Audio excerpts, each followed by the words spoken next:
Shalom Bapak Ibu semuanya yang ada di ruangan Zoom maupun di YouTube channel dari Gereja BMC New York. Apa kabarnya Bapak Ibu sekalian? Ya, tanpa terasa kita sudah memasuki minggu kedua. Artinya sudah setengah bulan kita masuk di tahun 2024 ya. Minggu pertama kemarin karena ada tamu saya tidak menyampaikan firman Tuhan, maka itu pada kesempatan hari ini saya mau sampaikan kepada Bapak Ibu sekalian bahwa tema gereja kita untuk tahun 2024 ini adalah The Year of Harvest, atau tahun 2024 ini kita beri nama tahun penuaian ya. Gembala senior kita, Bapak Pendeta Lukas Kusuma, bersama dengan tim mendoakan apa yang akan terjadi di tahun 2024, dan Tuhan menaruh dalam hati Gembala senior kita bahwa tahun 2024 ini adalah tahun penuaian ya.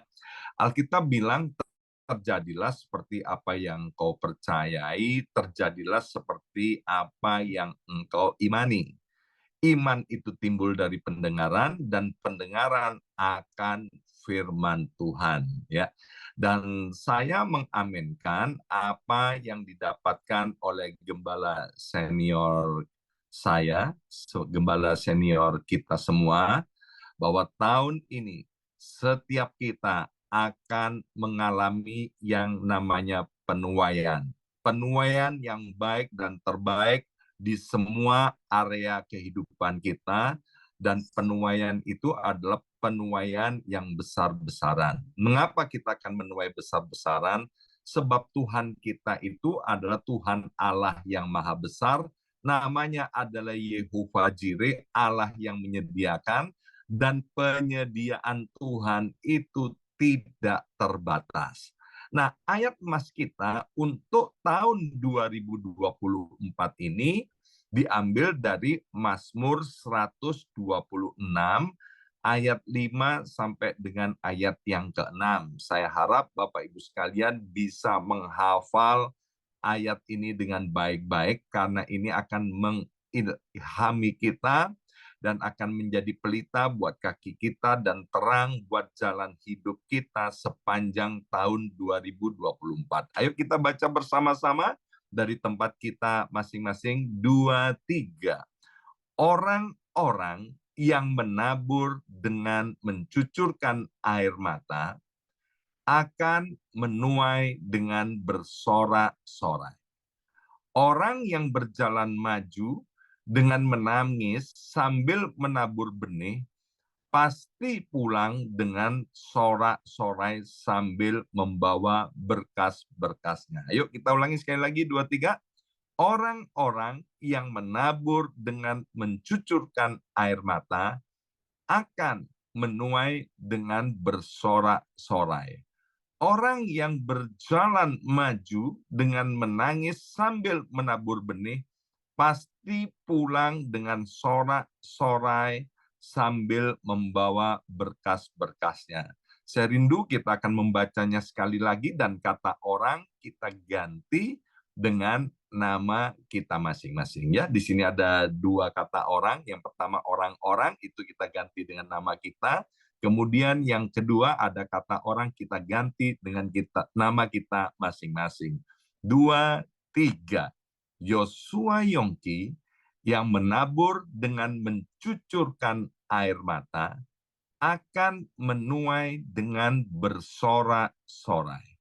Yosua Yongki yang berjalan maju dengan menangis sambil menabur benih, pasti pulang dengan sorak-sorai sambil membawa berkas-berkasnya ya.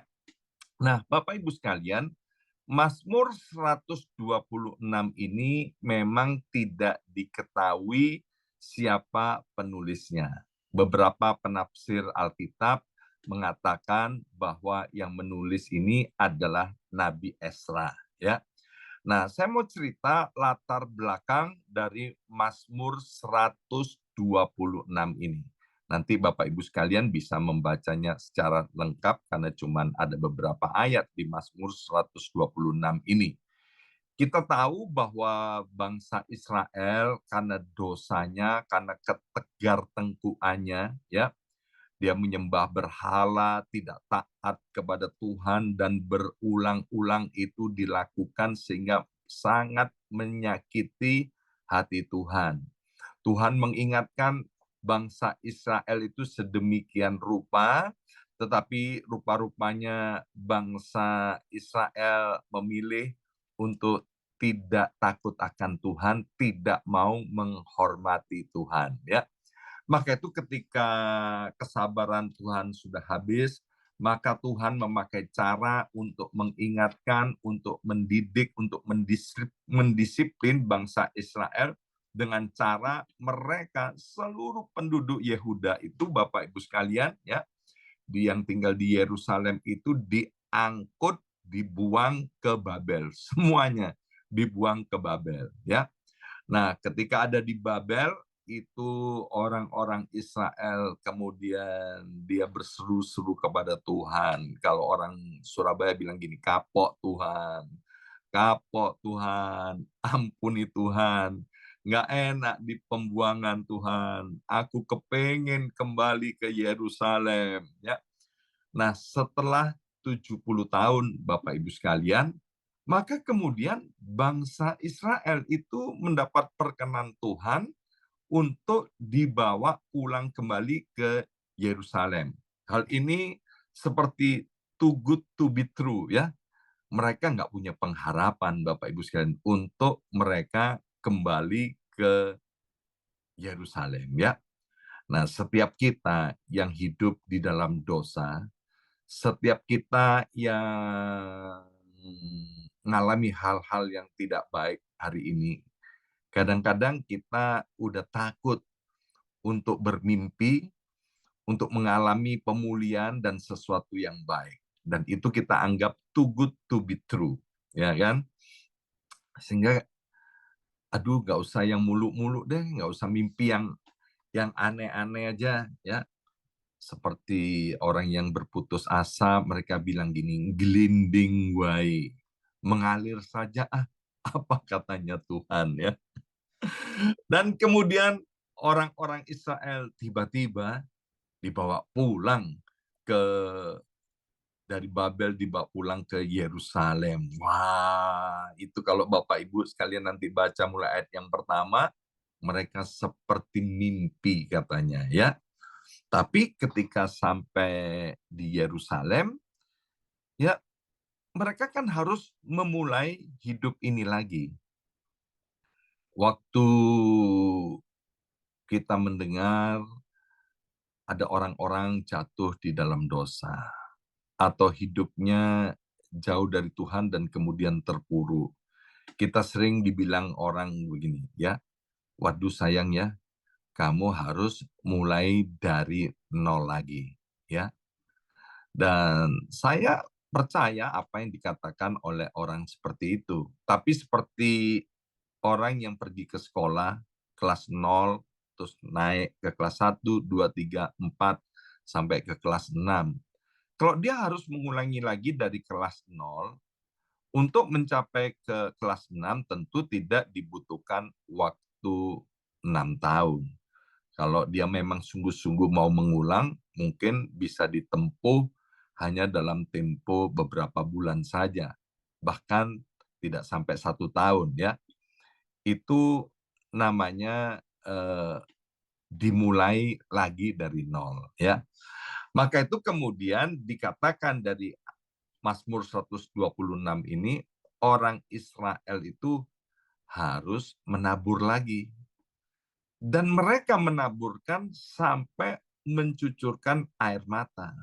Tapi kita tahu endingnya mereka menuai dengan sorak-sorai. Ya, itulah latar belakang daripada Mazmur 126 ini. Nah, tahun ini Bapak Ibu sekalian, imani firman Tuhan ini. Percayalah, apa yang menjadi kerinduan kita, apa yang menjadi impian kita di tahun 2024 ya, kita pasti seperti kata Mazmur 126 ini, pasti pulang dengan sorak-sorai sambil membawa berkas-berkasnya. Imani bahwa tahun ini, Bapak Ibu sekalian, kita pasti mengalami tuaian besar-besaran di semua area kehidupan kita, ya. Area kerohanian, area keuangan, pekerjaan kita, kemudian area apa? Hubungan di keluarga, hubungan suami istri, orang tua anak, area kesehatan, semua area yang baik dalam kehidupan kita. Imani Bapak Ibu sekalian, bukan karena kuat dan gagah kita, tapi karena memang Tuhan mau, ya, semua yang kelihatannya tidak masuk akal itu akan menjadi bagian kita. Ingat firman Tuhan, bahwa Tuhan itu telah mengangkat kita menjadi anak-anaknya. Tuhan datang ke dunia ini bukan untuk menghukum kita, Bapak Ibu sekalian, tapi Tuhan datang ke dunia ini untuk mencari orang-orang berdosa, agar orang-orang berdosa itu dipulihkan kehidupannya. Seperti waktu Abraham, dia dijanjikan oleh Tuhan untuk punya anak. Ya, padahal usianya sudah sangat lanjut. Di Alkitab bilang Abraham itu impoten, dan Sarah istrinya itu sudah mati haid. Alkitab udah jelas menulisnya seperti itu. Tapi meskipun tidak ada dasar berharap, Abraham beriman. Abraham percaya akan janji dan firman Tuhan. Kita lihat kenyataannya, akhirnya keturunan Abraham sebanyak bintang di langit, sebanyak pasir di tepi lautan, tidak terhitung sampai pada hari ini. Demikian juga mungkin Bapak Ibu kalau sipwa-sipwa udah dihitung-hitung sampai puasi, ya kan? Gak mungkin kita tahun ini akan mengalami hal yang baik. Tapi waktu kita menuai, keadaan kita akan seperti orang-orang yang sedang bermimpi. Mari kita buka ayat emas kita untuk bulan Januari 2024 ini, diambil dari kitab Pengkhotbah pasal 11 ayat yang ke-6 ya. Ini ayat emas kita untuk bulan Januari. Dikatakan begini, taburkanlah benihmu pagi-pagi hari, dan janganlah memberi istirahat kepada tanganmu pada petang hari. Karena engkau tidak mengetahui apakah ini atau itu yang akan berhasil, atau kedua-duanya sama baik. Maka itu di bulan Januari ini kita diberi tema yaitu sow your seed atau taburlah benihmu. Bersama saya ucapkan taburlah benihmu. 2, 3, taburlah benihmu. Ya, kita beruntung Bapak Ibu sekalian hidup di zaman modern ini dengan kemajuan ilmu pengetahuan dan teknologi yang begitu pesat. Sehingga misalnya cuaca sudah bisa diramalkan apa yang akan terjadi. Seperti kita yang tinggal di New York atau East Coast, ya, hari-hari ini kita sudah tahu ramalannya, ada angin yang begitu kencang, kemudian hujan lebat, dan kemudian temperaturnya akan turun. Ya, tadi saudara kita Fani Gunawan bilang kemarin ngadakan traveling ke Philadelphia, dan benar anginnya sangat kencang. Bahkan nanti sore, Bapak Ibu sekalian, ya, sebelum ibadah onsite, itu temperaturnya diperkirakan sudah 30 Fahrenheit, artinya minus dari 0 derajat Celcius, dan waktu kita akan pulang ke rumah kita masing-masing jam 8 malam itu akan lebih dingin lagi. Ya, itu bisa diprediksi Bapak Ibu sekalian. Bahkan akan ada hujan, juga bisa diprediksi. Orang yang bijaksana, kalau sudah tahu seperti itu, dia akan mempersiapkan. Seperti saya udah tahu, nanti sore saya mau pakai baju apa, jaketnya yang mana. Ya, kalau hujan, saya tentu akan sedia payung sebelum hujan. Ya puji Tuhan kalau hujannya nggak sampai lebat, tapi hujannya gerimis saja. Tapi sebagai orang yang berhikmat dan bijaksana, tentu akan menyiapkan payung atau jas hujan.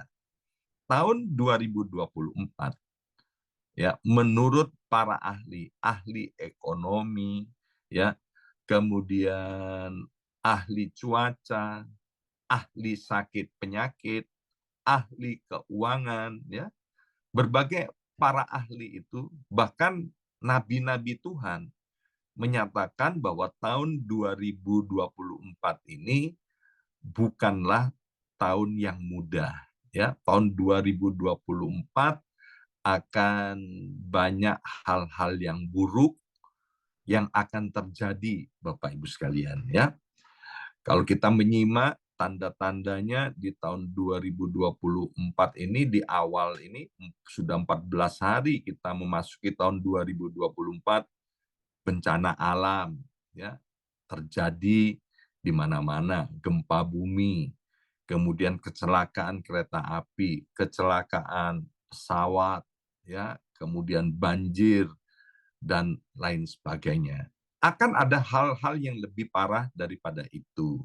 Bahkan sudah diramalkan bahwa tahun ini nanti ada perubahan iklim yang begitu ekstrim sehingga akan menyebabkan kematian besar-besaran. Juga diramalkan ada peristiwa yang lebih serem daripada COVID-19. Belum lagi peristiwa ekonomi yang tidak bisa diprediksi.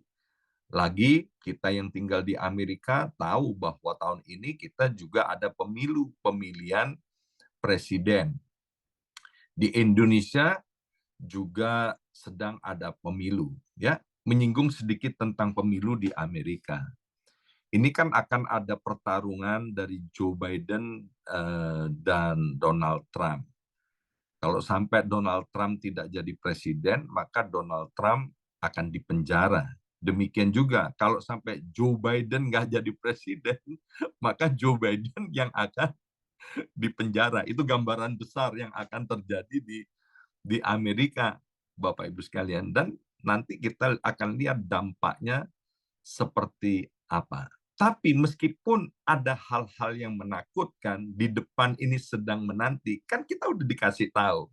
Maka kita perlu sedia payung sebelum hujan, ya.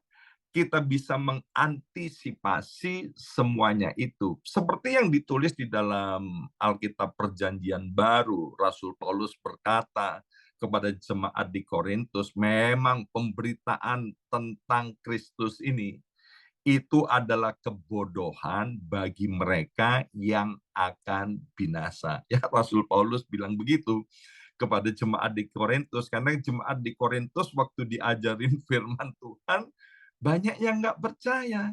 Dan Rasul Paulus bilang, memang yang nggak percaya itu memang nanti mereka sudah akan masuk dalam kebinasaan. Tetapi bagi orang yang percaya, maka akan diselamatkan. Karena pemberitaan, karena Kristus, pemberitaan firman Tuhan itu adalah kekuatan bagi setiap kita, anak-anaknya yang percaya. Maka itu percayalah Bapak Ibu sekalian, pentingnya untuk kita memulai tahun 2024 ini dengan menabur. Bersama saya ucapkan menabur. 2, 3, menabur. Sow your seed. Taburlah benihmu. Mari kita lihat dari kitab Galatia pasal 6 ayat 7 sampai dengan ayat yang ke-8. Galatia pasal 6 ayat 7 sampai dengan ayat yang ke-8. Jangan sesat. Allah tidak membiarkan dirinya dipermainkan. Karena apa yang ditabur orang itu juga yang akan dituainya. kita pasti menuai apa yang ditabur dan kita tidak mungkin menuai apa yang tidak kita tabur. Ya, ayat yang ke-8, sebab barang siapa menabur dalam dagingnya, ia akan menuai kebinasaan dari dagingnya. Tetapi barang siapa menabur dalam roh, rohnya besar, ia akan menuai hidup yang kekal dari roh itu. Nah, Bapak Ibu sekalian, ternyata dari Galatia pasal 6 ayat 7 sampai dengan ayat yang ke-8 ini kita belajar ada dua jenis taburan.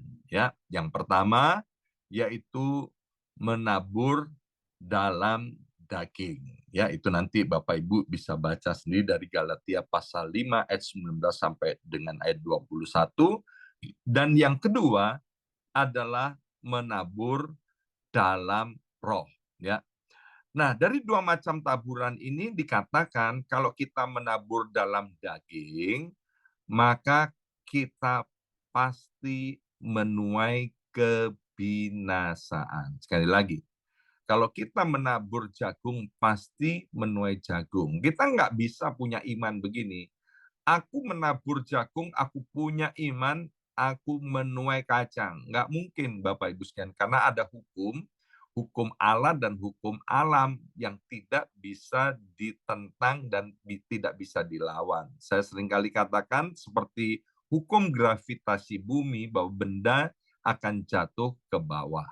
Ya, jadi kalau orang terjatuh pasti ke bawah, Bapak Ibu sekalian, karena itu hukum Allah dan juga hukum alam. Nah, demikian juga orang yang menabur dalam roh, maka Alkitab dengan jelas berkata akan menuai hidup yang kekal. Sekarang pilihan ada di tangan kita. Kita mau menabur dalam daging atau menabur dalam roh. Apa itu, Pak, menabur dalam daging? Menabur dalam daging itu dasarnya yaitu egoisme, kepentingan diri sendiri, menabur tapi untuk kepentingan diri sendiri. Dasar daripada menabur dalam daging, nanti Bapak Ibu sekalian bisa pelajari dari kitab Galatia pasal 5 itu. Dasarnya adalah nafsu, dasarnya adalah penyembahan berhala. Apa itu penyembahan berhala? Fokusnya bukan untuk Tuhan, tapi fokusnya adalah untuk kesenangan diri sendiri. Itu yang disebut dengan penyembahan berhala. Ya, jadi orang yang menabur dalam daging, Alkitab dengan jelas berkata itu pasti akan menuai kebinasaan. Saya ulangi, orang yang menabur dalam daging pasti akan menuai kebinasaan. Sedangkan menabur dalam roh, dasarnya itu adalah kasih. Yang disebut dengan kasih di sini adalah agape. Dasarnya adalah kemurahan hati. Dasarnya adalah kebaikan. Ya. Nah, yang pertama kita akan belajar dari kitab Pengkhotbah pasal 11 ayat yang keempat. Pengkhotbah 11 ayat yang keempat dikatakan, siapa senantiasa memperhatikan angin, tidak akan menabur. Dan siapa senantiasa melihat awan, tidak akan menuai. Yang pertama kita belajar begini, kalau menabur, jangan menunggu situasi sempurna. Aduh, ada angin, aku nggak nabur ah. Waduh, cuacanya kok kurang bagus ya. Aku nggak akan menabur. Di sini dikatakan, kalau kita tidak menabur, maka kita pasti tidak menuai. Dalam menabur, Bapak Ibu sekalian, please jangan menunggu situasi sampai sempurna. Ya. Nah, seringkali Bapak Ibu sekalian dalam kehidupan ini, kita ini sering dimanfaatkan oleh orang. Ya, saya nggak mau cerita orang lain. Saya ini sebagai gembala sidang, ya, sejak di Indonesia sampai hari ini. Bukan hanya saya, tapi kalau Bapak Ibu sekalian, bisa tanya kepada hamba-hamba Tuhan itu. Seringkali yang namanya gembala sidang itu, hamba Tuhan itu sering dimanfaatkan ya oleh orang lain. Tapi kalau lihat wajah Bapak Ibu sekalian dan daftar nama di sini, ini semua adalah anak-anak Tuhan yang baik-baik. Amin. Yang tidak memanfaatkan saya ya. Tapi seringkali saya ketemu dengan orang-orang yang suka memanfaatkan, apalagi di New York ya. Kalau ada maunya aja, baik loh sama saya. Ya, maunya itu apa? Butuh surat, surat ke rumah sakit. Butuh apa? Butuh minta surat supaya bisa didampingi nanti di court, di pengadilan untuk imigrasi. Kalau butuh sesuatu, baiknya luar biasa, Bapak Ibu sekalian ya. Setelah kebutuhannya selesai, saya ini dikepretin, ya kan? Tapi apakah itu membuat saya kapok? Oh, tidak, Bapak Ibu sekalian, ya kan? Saya akan terus melayani orang-orang yang memanfaatkan saya. Pertanyaan, mengapa orang suka memanfaatkan saya? Saya kasih tahu ya, Bapak Ibu sekalian. Karena hidup saya memang bermanfaat. Kalau hidup saya nggak bermanfaat, mana ada orang mau memanfaatkan saya. Karena hidup saya ini bermanfaat, maka saya sering dimanfaatkan orang. Maka itu Bapak Ibu sekalian, kalau Bapak Ibu juga dimanfaatkan orang, kita ini mestinya bersyukur. Iya ya, orang suka memanfaatkan saya. Aku baru tahu loh, ternyata hidupku benar-benar bermanfaat. Kalau hidup kita sampah, ngapain mau memanfaatkan? Maka itu saya bersyukur kalau sering kali saya ketemu dengan orang-orang yang memanfaatkan saya. Itu merupakan alat Tuhan untuk mengingatkan bahwa hidup saya itu bermanfaat. Maka itu saya nggak jemu-jemu loh Bapak Ibu sekalian untuk menabur. Menabur yang baik tadi. Menabur di dalam roh. Sebab orang Jawa bilang gini, Gusti ora sare. Tuhan itu tidak tidur ya. Waktu saya melakukan perbuatan yang baik, saya melakukan semuanya itu, saya melakukannya dengan dasar kasih agape. Contoh, waktu pertama-tama saya pulang ke Indonesia, Bapak Ibu sekalian, saya kan cuma orang 3, itu dapat jatah koper itu untuk penerbangan internasional 6 koper. Tapi Bapak Ibu tahu nggak, saya pulang ke Indonesia bawa 13 koper, ya, lebih 7 koper. Pulangnya, ya kan, juga bawa 13 koper. Bukan barang saya, jemaat yang titip Bapak Ibu sekalian, ya. Pak, bayar berapa untuk titip sama Bapak? Sekilo bayar berapa? Enggak, saya enggak buka just tip. Saya yang tidak membuka jasa titip. Ya kan? Maka itu waktu saya pulang, saya umumkan, saya mau pulang ke Indonesia, saya mau libur ke Indonesia. Jemaat tuh banyak loh yang titip Bapak Ibu sekalian. Yang marah justru orang di Indonesia. Enak aja jemaat titip, jangan lihat ini banyak banget. Udah gitu ya kan, udah gitu. Ambil titipannya dari Indonesia, titip lagi untuk dibawa ke New York. Tapi kami dan keluarga kami melakukannya dengan gembira dan sukacita. Dasarnya apa? Dasarnya kasih, Bapak Ibu sekalian ya. Nah, tadi dikatakan di dalam Pengkhotbah pasal 11 ayat yang ke-6, yaitu taburkanlah benihmu pagi-pagi hari. Yang pertama, ini bicara begini, Bapak Ibu sekalian. Kalau Bapak Ibu perhatikan Pak Akwang atau saudari kita Ibu Meti atau siapa yang doa persembahan ya, maka para pelayan Tuhan ini suka mengutip dari Amsal 3 ayat 9 sampai dengan 10. Amsal 3 ayat 9 sampai ayat 10. Muliakanlah Tuhan dengan hartamu dan dengan hasil pertama dari segala penghasilanmu. Maka lumbung-lumbungmu akan diisi penuh sampai melimpah-limpah, dan bejana pemerahanmu akan meluap dengan air buah anggurnya. Ya kan? Saya tidak minta kepada mereka untuk mengutip ayat ini, tapi saya bangga dengan para pelayan Tuhan yang kalau disuruh mimpin doa persembahan mengutip ayat ini. Ayat ini berbicara Bapak Ibu sekalian tentang buah sulung ya. Mumpung kita masih 14 hari memasuki tahun 2024, biarlah kita memulai tahun ini dengan kita membawa buah sulung kita kepada Tuhan. Mari kita lihat di dalam kitab Nehemia pasal 10 ayat 35.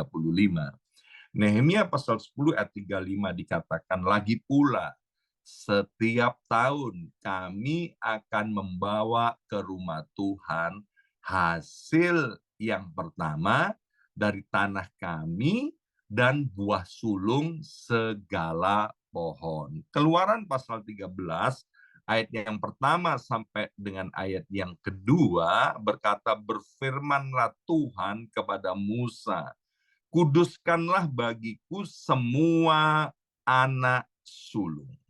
Semua yang lahir terdahulu dari kandungan pada orang Israel, baik pada manusia maupun pada hewan. Akulah yang empunya mereka. Bapak Ibu sekalian, saya dan istri serta anak saya, Bapak Ibu sekalian, sejak dari Indonesia kami mengerti ayat ini dan kami melakukan dengan disiplin dan teratur setiap tahun membawa buah sulung kami untuk Tuhan, Bapak Ibu sekalian. Dan apa yang terjadi Bapak Ibu sekalian ya? Maka kami mengalami penggenapan ini dari Amsal 3 ayat 9 sampai 10. Lumbung-lumbungmu akan diisi penuh sampai melimpah-limpah. Nah, saya heran ya, ada anak-anak Tuhan punya iman begini. Oh, sakit penyakit aku percaya disembuhkan oleh bilur-bilur Yesus. Memang itu Alkitabiah, Bapak Ibu sekalian. Punya masalah, aku beriman, masalahku Tuhan tolong, Tuhan sembuhkan. Tapi giliran soal uang, tiba-tiba mereka jadi nggak beriman sama ayat-ayat firman Tuhan ini. Maka itu saya mau kasih tahu Bapak Ibu sekalian, tahun 2024 krisisnya boleh hebat seperti apa ya. Tapi kalau kita menabur, kita membawa buah sulung kita kepada Tuhan, nanti kita akan lihat kita pasti diberkati oleh Tuhan dalam keuangan secara berlimpah-limpah. Jangan tanya gimana caranya, tapi Tuhan sudah siapkan yang baik dan terbaik untuk kita. Kita nggak tahu Tuhan simpan di mana, tapi itu nanti Tuhan akan munculkan dalam hidup kita, sehingga kita menjadi terheran-heran.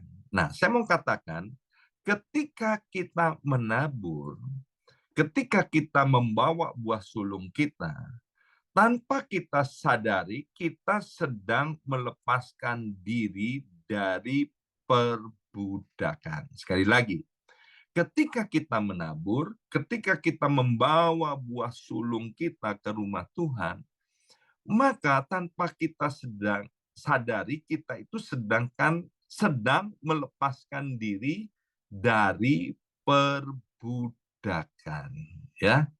Yang namanya budak itu yaitu kerja, kerja, kerja, kerja, kerja. Kalau nggak kerja, nggak makan. Memang Alkitab bilang kita nggak boleh malas. Kalau nggak kerja, nggak boleh makan. Tapi bayangkan, kita baru bisa makan kalau kita kerja. Maaf Bapak Ibu sekalian, itu namanya budak. Tapi kalau kita berdoa, berdoa, berdoa, nggak kerja, Bapak Ibu sekalian, beriman, beriman, beriman, berdoa, nggak kerja, itu namanya males, itu namanya pengemis.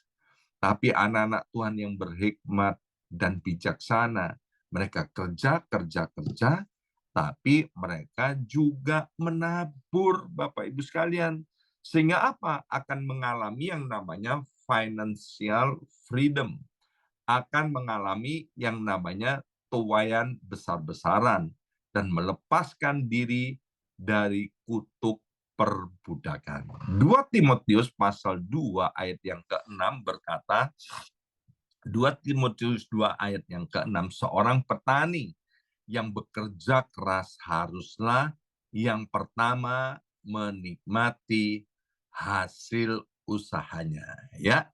Jadi Bapak Ibu sekalian, orang yang menabur adalah orang yang pertama yang akan menikmati hasilnya. Sekali lagi, orang yang menabur adalah orang yang pertama yang akan menikmati hasilnya, ya.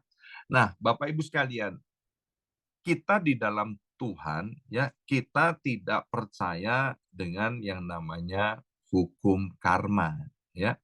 Kalau hukum karma itu kan begini, bahwa dia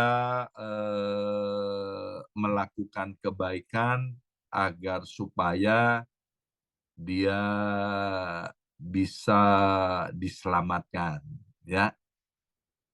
Kalau nanti kebaikannya, taburannya lebih banyak, dia akan mendapatkan pahala. Kalau orang Kristen kan enggak. Kita itu menabur karena Tuhan lebih dulu mengasihi kita. Karena Tuhan lebih dulu memberkati kita. Kalau hukum karma, kan percayanya gini, kalau kita nggak berbuat baik, nanti kalau mati, hidup lagi jadi kecoa. Ya kan? Kalau hidupnya baik, naburnya baik, kalau hukum karma itu nanti kalau sudah mati bangkit lagi ya karena baik bisa jadi domba atau jadi sapi atau jadi gajah. Jadi mati hidup, mati hidup. Hidupnya berkali-kali, matinya berkali-kali. Kita orang percaya enggak? Mati sekali dan setelah itu harus mempertanggungjawabkan perbuatannya di hadapan Tuhan. Jadi orang yang percaya kepada Yesus Kristus, tadi itu saya sudah sampaikan, menabur dalam roh. Menabur dasarnya kasih, karena Tuhan lebih dahulu mengasihi kita. Ya, Galatia pasal 6 ayat 9. Galatia pasal 6 ayat 9. Janganlah kita jemu-jemu berbuat baik, karena apabila sudah datang waktunya, kita akan menuai jika kita tidak menjadi lemah, ya. Maka itu Bapak Ibu sekalian, pesan firman Tuhan yang terakhir, jangan pernah kita berhenti menabur. Waktu kita berkecil hati, kita kurang sabar, karena kita terus berbuat baik, terus menabur, tapi nggak ada hasilnya. Tidak pernah dihargai, tidak pernah diapresiasi oleh istri atau oleh suami, atau oleh orang lain, oleh bos, oleh atasan. Tidak mendapat ucapan terima kasih. Bahkan kita nggak menuai, kita nggak lihat hasilnya. Bahkan ada yang bilang gini, apa Pak? Ya, saya udah melakukan ini itu, air susu dibalas air tuba. Bapak Ibu sekalian, ingat tadi saya sudah sampaikan, orang sering memanfaatkan kita karena kita adalah bermanfaat. Amin. Nah, firman Tuhan memberikan perintah kepada kita dengan jelas dari Galatia pasal 6 ayat yang ke-9. Janganlah, ya ada kata lah. Janganlah. Jadi jangan pernah berhenti untuk kita menabur, Bapak Ibu sekalian. Jangan putus asa. Percayakan hasilnya kepada Tuhan. Maka pada waktunya Alkitab dengan jelas berkata, kita akan menuai kalau kita tidak menjadi lemah. Waktu kita sedang menunggu tuaian, itu adalah proses yang daripada Tuhan untuk kita. Jangan pernah menyimpan kesalahan orang lain. Yang saya sering katakan, bocai, bocengli, nggak tahu diri, suka memanfaatkan kita. Kalau kita simpan kesalahan orang lain, ingat Bapak Ibu sekalian, itu akan jadi milik kita. Karena menjadi milik kita, kita juga akan melakukan hal yang sama.